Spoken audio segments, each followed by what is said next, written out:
என்ன ஆயிடுச்சு அப்படின்னா, இப்ப நான் சொன்ன உண்மையை ஐயப்பன் காப்பாத்தி காமிக்கணும் இல்லையா?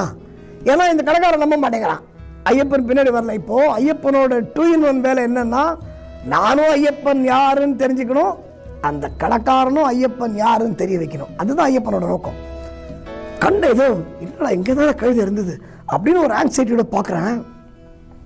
அந்த இடத்துல கழுதியோட குழம்பு, அந்த காலோட தடம் இருக்கு பத்தி,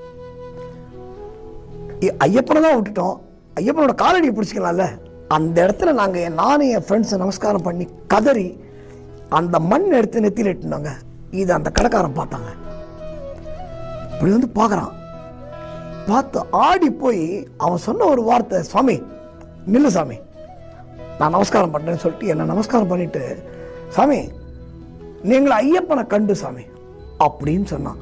என்ன ஆயிடுச்சு அப்படின்னா, இப்ப நான்